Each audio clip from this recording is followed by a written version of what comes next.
पुंडलीकवरदा हरिविठ्ठल श्री ज्ञानदेव तुकाराम सद्गुरु समर्थ त्र्यंबकानंद महाराज की जय।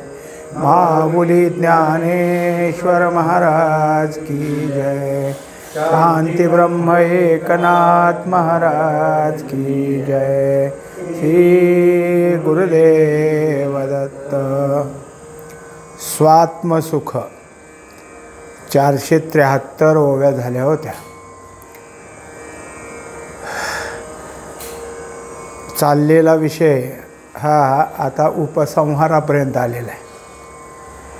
आता इथं शेवटचे चाललेलं जे उपसंहार आहे त्याच्या ओव्या नाथ महाराज सांगतात। त्यामध्ये या संपूर्ण ग्रंथलिखाणात माझ्या श्रीगुरूचे उपकार आहेत माझ्यावर, त्यांची कृपा झाली म्हणून मी हे सगळा ग्रंथ पूर्ण करू शकलो। एवढंच काय, पण या ग्रंथातली जे काय अमृतासारखी गोडी ही सुद्धा त्यांच्या कृपेनं आलेली, ते काही माझं काहीच त्यामध्ये नाही। आणि हे सांगताना पुढं सांगतात,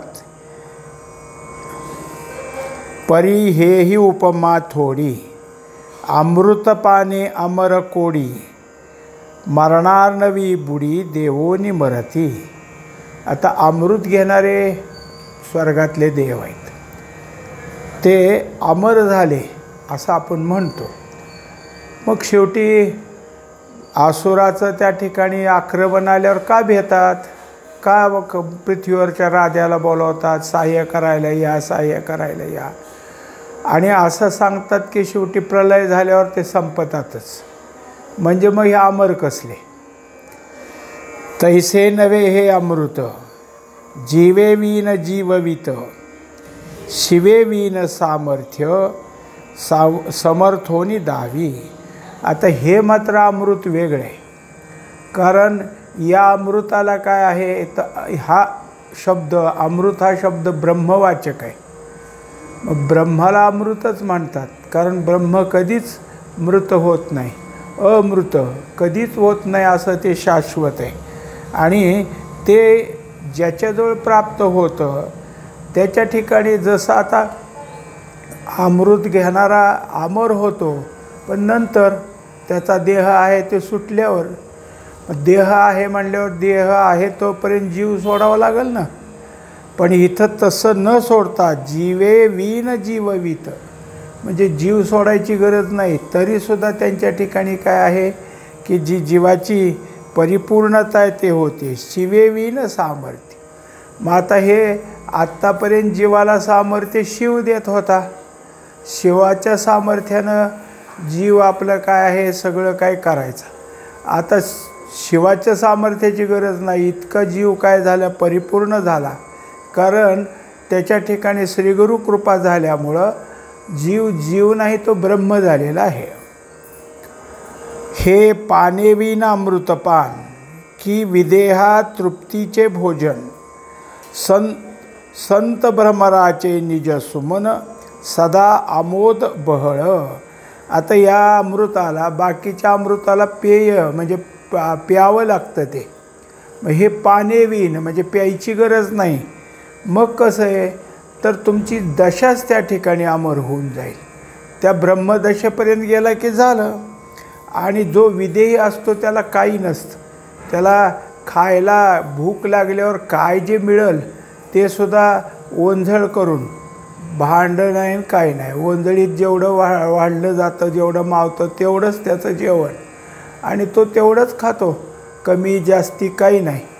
पण हे जेवण त्याला मिळाल्यावर त्याची तृप्ती होते, हे तृप्तीचं भोजन आहे। एरवी तुम्ही आम्ही कसं पोट टच्च होईपर्यंत जेवतो, विदेही तसं नाहीत, पण ह्या जेवणाला मात्र तेही भरपूर घेतात। संत भ्रमराचे निज सुमन, आणि जे संत महात्मे ते कसे आहेत, तर त्यांच्या ठिकाणी ब्रह्मविद्या आहे, आणि त्या ब्रह्मविद्येच्या ठिकाणी जर काही असेल तर ते सगळीकडं प्राप्त व्हावं अशी इच्छा आहे। म्हणजे जसा भुंगा प्रत्येक फुलातून आपला काय आहे मध घेत असतो, तसं हे संत म्हणजे भ्रमर आहेत, आणि ते या विद्येतून हे सगळं काय मकरंद शोधून काढतात. हा निर्गुणाचा श्रंगारू, देहातीताचा अलंकारू, हा अवेवावीन सनागरू, स्वरूपते हे एकंदरीत.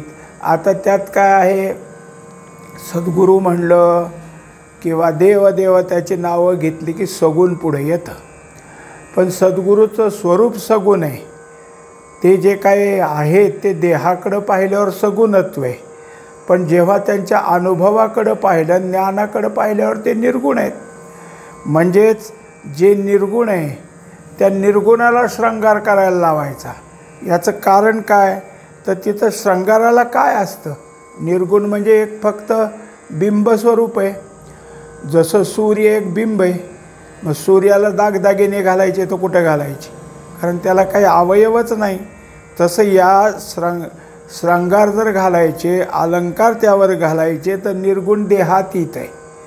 देहातीताच्या ठिकाणी अवेवावीण म्हणजे अवयवच नाहीत ना. अवयव नाहीत तर हे अलंकार घालायचे कशात. मनुष्याला काय केलं आहे, हात दिलेत, बोटं दिलेत म्हणून अंगठ्या घालतो, गळ्यात माळा घालतो, झालं. दंडामध्ये काय घालत असेल, कानामध्ये, नाकामध्ये, हे त्याचे परिधान करायच्या अवयव आहेत.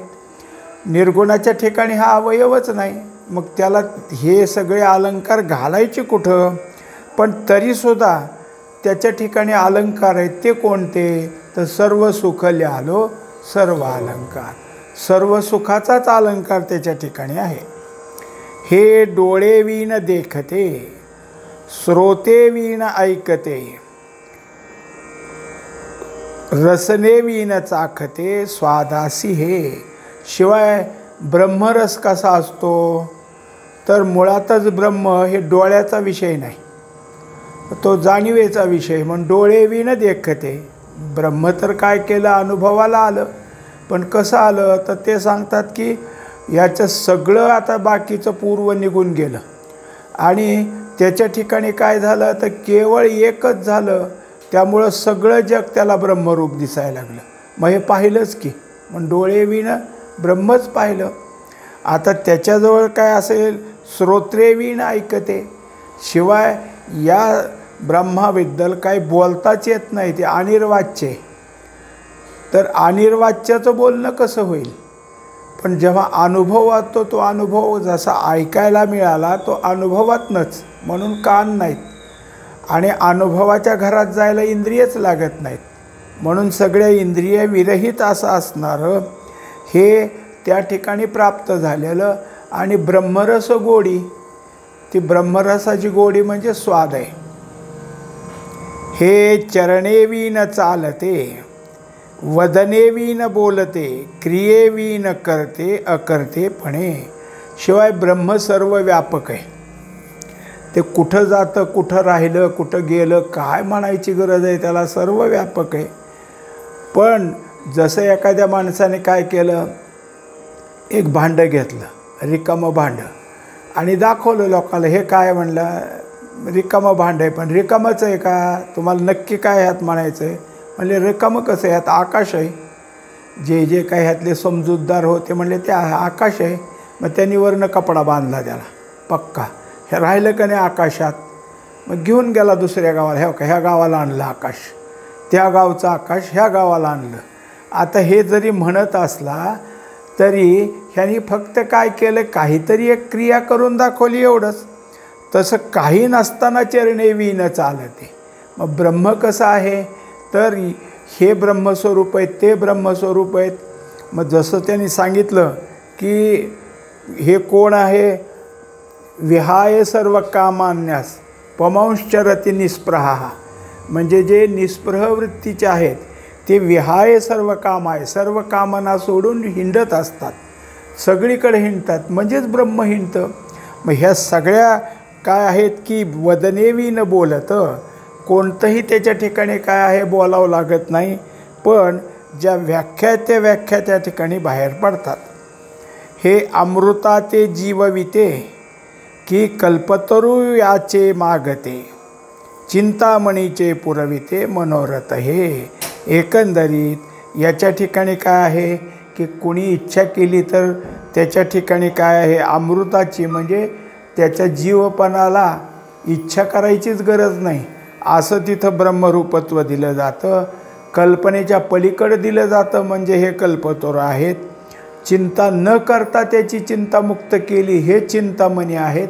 म्हणजे सगळे त्यांचं जसं माऊली सांगतात की या संताचे हे देणे कल्पतरुहुनी दोने परिसा परिस आघाद देणे चिंतामणी ठेंगडा. इतकं सगळं हे बाकीचे काय मनोरथ पूर्ण करणार आहेत, पण त्याच्यापेक्षा संत त्यातले आहेत. हे परिसाची काळीमा फेडी दशेचे दैन्य दवडी लक्ष्मीची अवकळा काढी करी कळायुक्त. आता त्यानंतर काय आहे की परीस काय करतो, तो लोखंडाला लागल्यानंतर त्याचं सोनं करतो, लोखंडाची चमक निर्माण करतो. पण परिसाची कोण करते, म्हणून परिसाची चमक करणारे हे आहेत.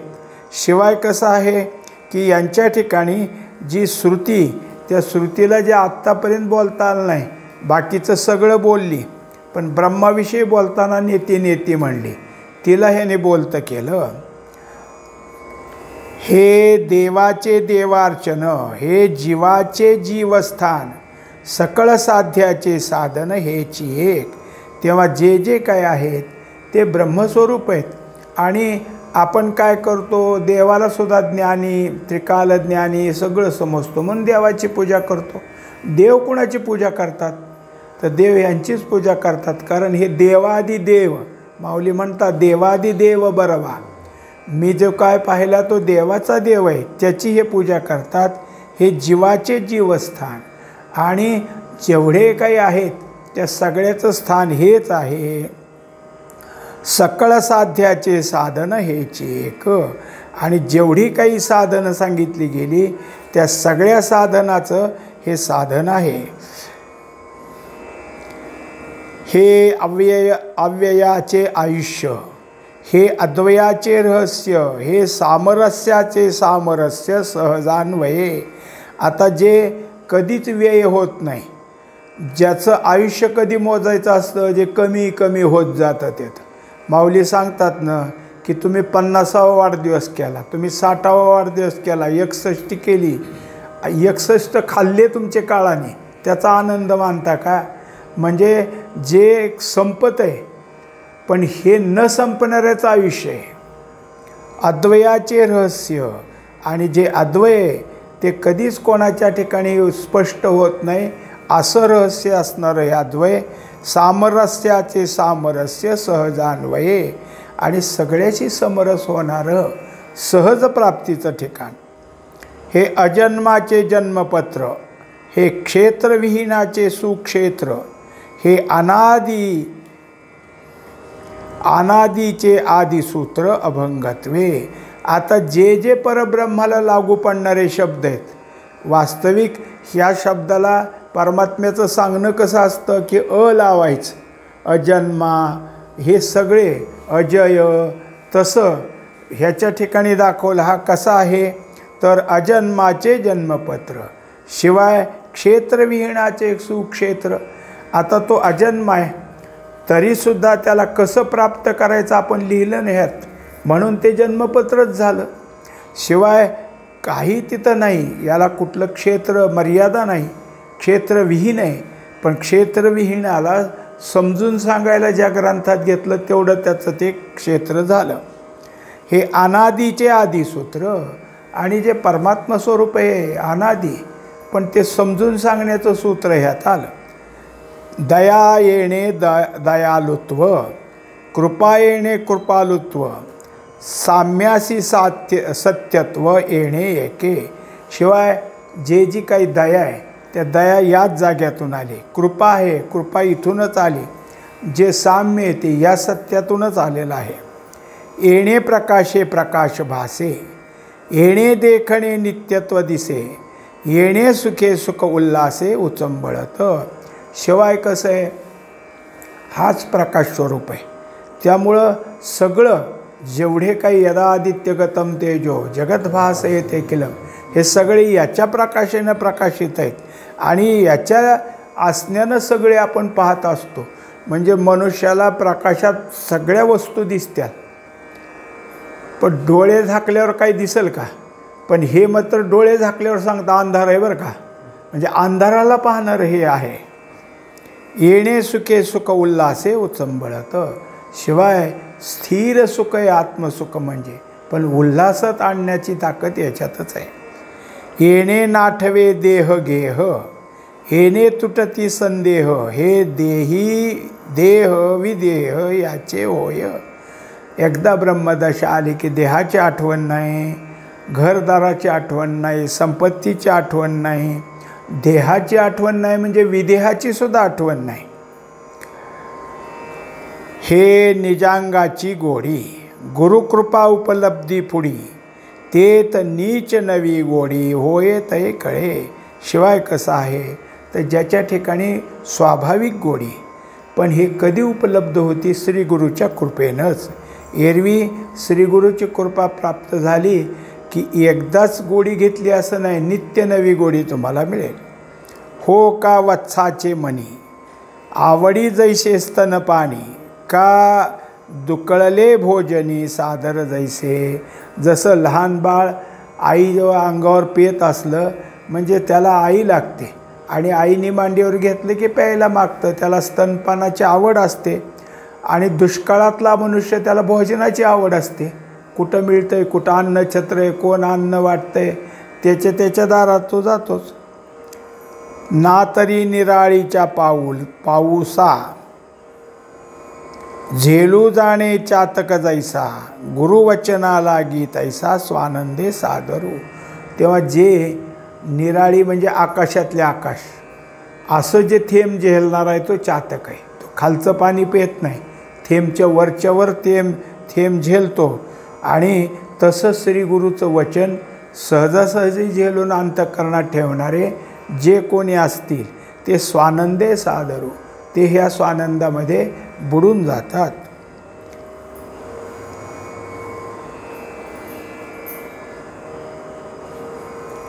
नवधव गर्जने सारिखा, उल्हास न धरवे मयुरा जैसा, परमार्था लागी तैसा उत्साहो असे. आता वर आपल्याला उल्हास सांगितला, तो कसा तर जसं आभाळ आलं, पहिलं आभाळ आलं, गर्जना करू लागले की मोराला आनंद होतो, मग तो कसा उत्साहात नाचू लागतो, तसं ह्याला स्वानंदाचा आनंद होतो. धनदाये बद्धक, का कामलाभे कामिक, तैसा नित्य नवा हरिक, सद्गुरु भजनी. आता याला दाखवलं जसं धनाचा आळुकी असतो, तो पैसा खर्चत नाही, कुठं ठेवलं आहे त्याच्यावर सारखं लक्ष ठेवतो. दुसरी गोष्ट, ज्याला स्त्रीची आवड आहे तो कुठं स्त्री त्याच्या मागं सारखं धावत असतो.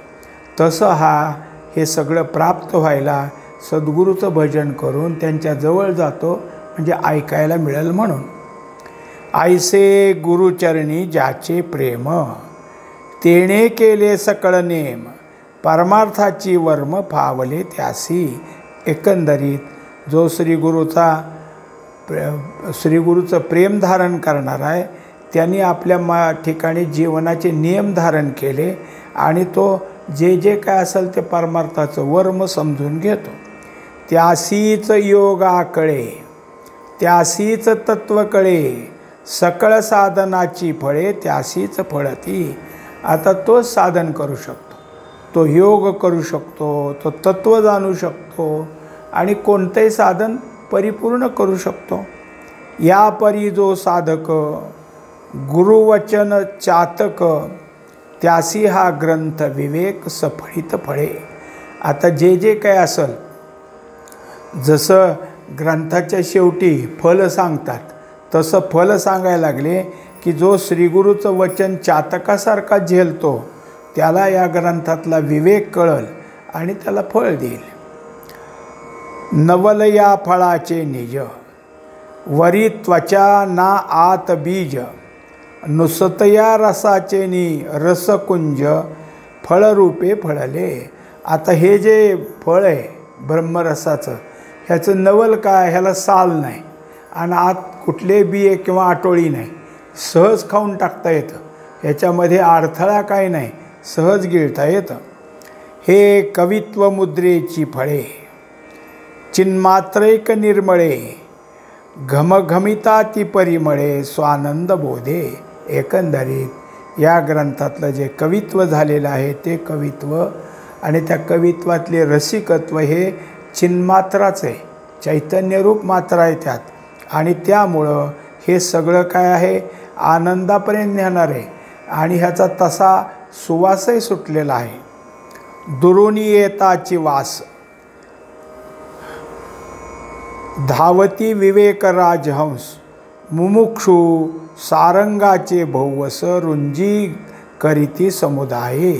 आता जर ह्याचा वास येऊ लागला तर विवेक ज्यांच्याजवळ आहे ते विवेकधारक राजहंसासारखं ह्याच्याकडे धावतात आणि ज्यांना जे मुमुक्षू त्यांना कळतं ते भुंग्यासारखं तिथं रुंजी घालतात.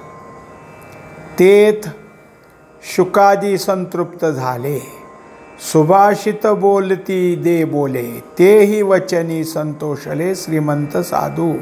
आता त्या ठिकाणी आत्तापर्यंत सगळ्यात श्रेष्ठ वक्ते कोण होते तर शुक.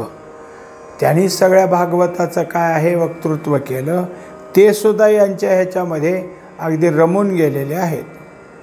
शुकमुखीचे गळित फळं शुकमुखीची गळित फळे प्राप्तिप्राप्त भाव बळे ते गोडियेचे निरसाळे अक्षरे लिहिली. तेव्हा त्यांच्या मुखातून जे काही आहे तेच काय झालेलं आहे की इथं मी लिहिलं आहे, त्यात माझा भाव जागा झाला आणि त्याप्रमाणे लिहिलं. असं सांगतात की पोपटाने उष्ट केलेलं फळ जर खाल्लं तर ज्याला तोत्र बोलणं येते त्याचं बोलणं चांगलं होतं. तसं हे शुक म्हणजे मला ज्या शुकाचंच उष्ट फळ मिळालं त्याचा परिणाम झाला. अक्षरे अक्षर अक्षरांतर अक्षरी अक्षर अपरांपर अक्षरी अक्षर निर्धार धरिता हा ग्रंथ. तेव्हा ग्रंथातली प्रत्येक ओवी प्रत्येक शब्द त्यातला एक एक अक्षर आहे, पण हे अक्षर अक्षर झाले म्हणजे कधी न क्षर पावणारं झाले. स्वात्मसुख ग्रंथाक्षर ते क्षराक्षरातीत पर पुरुषोत्तमाचे साचार निजधाम. एकंदरीत हे स्वात्मसुख ग्रंथ जो आहे तो क्षराक्षराच्या पलीकडचा असा असणारा म्हणजेच उत्तम पुरुषाचं योग्यता असणारा असा आहे. मूळ डाळ शाखा प्रवाळ वन उद्यान द्रुम सकळ अवघी वाढी एकची फळं सुख रूपे स्वादिष्ट. आता जे काही झाड असतं त्याला मूळ असतं, खोड असतं, फांद्या असतात, उपफांद्या असतात, पुन्हा त्याला ढाळ्या असतात आणि मग ते सगळं झाड आणि अनेक झाडं हे सगळं उद्यानच असतं. पण त्या सगळ्या उद्यानात जशी फळं लागतात तसं ह्या सगळ्या ग्रंथामध्ये सुख दिलेलं स्वात्मसुख हेच फळ लागलेलं आहे. हे जीवा आतुली गोडी अनिर्वाच्य चोखडी ते लाविली कवित्व वाढी वाचेच्या आळा. एकंदरीत जसं झाड लावण्याकरता आळं करावं लागतं आणि त्यात रोप लावतात तसे ह्या वाचारूपी आळ्यामध्ये हे कवित्वाचं रोप लावलेलं आहे. जेथ जनार्दन कृपाघन वर्षता हे स्वानंद जीवन तेणे एकाकी कवितावन सदा फळित. मग आता नुसतं रोप लावून कसं, त्याला पाणी घातलं पाहिजे. तेव्हा जनार्दन स्वामी त्याला स्वानंदाचं पाणी घालतात. म्हणून हे कवितारूपी असणारा ओवीरूपी असणारा ग्रंथ सदा प्रफुल्लित आहे. हे भानुदास कवित्व कुळवल्ली निजात्ममंडपावेली